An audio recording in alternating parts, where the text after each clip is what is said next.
On the high plateau of Central Africa, in what is now modern Zimbabwe, stand the Matopo Hills.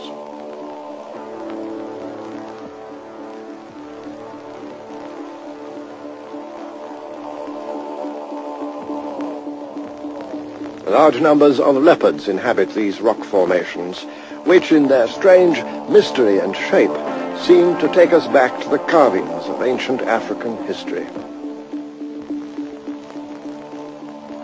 To the people of this region, this unearthly landscape has always been a sacred place, and still is to this day.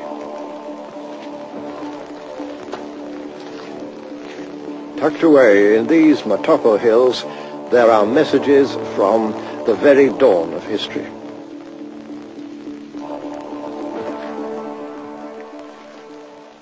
This is the Nswatugi Cave, one of the many rock shelters in the Matopos that were decorated by the people who lived here in ancient times.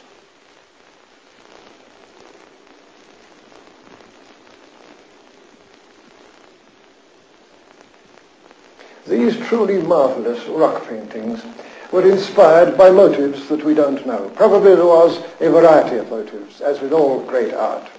Those distant peoples who faced the wild wilderness of primeval Africa must surely have felt the need for psychological and spiritual reassurance, as well as for magic to safeguard their cattle.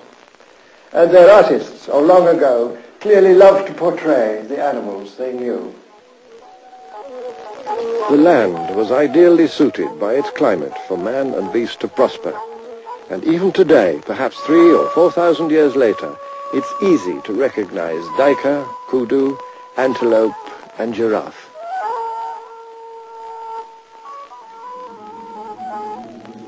The arid wilderness of the Great Sahara, 3,000 miles to the north, could hardly be in greater contrast. Yet here, in the 1950s, even more surprising evidence was found of early African history.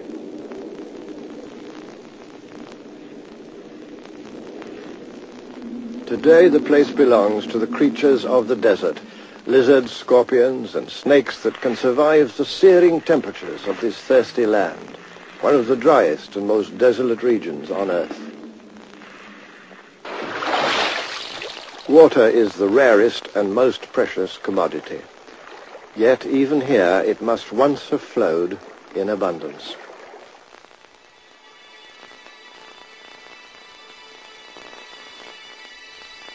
The revelation of these rock paintings in the Tassili Mountains of the Algerian Sahara just 30 years ago astonished the world.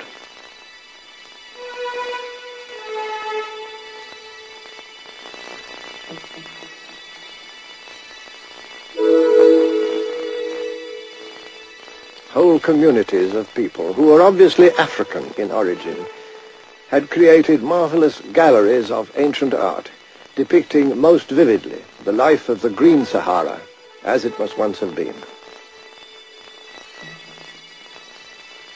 First we see hunting folk and the animals they lived among, the clearest proof that this region of the Sahara long ago teemed with wild game.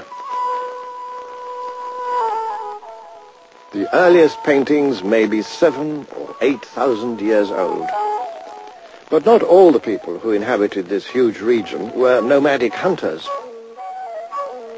This horse, complete with saddle and bridle, points to the development of transport systems and traders. And this ox-drawn plough to the planting and growing of crops.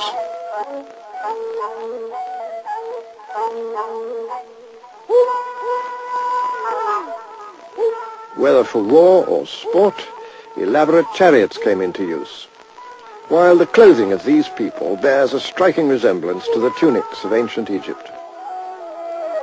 The evidence of these paintings suggests a continuous community of peoples living right across the Sahara, from the Atlantic to the valley of the Nile.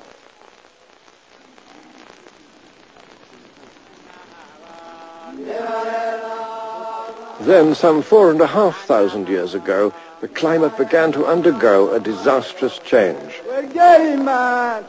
Gradually, the Sahara lost its rainfall its animal life, and finally, its people.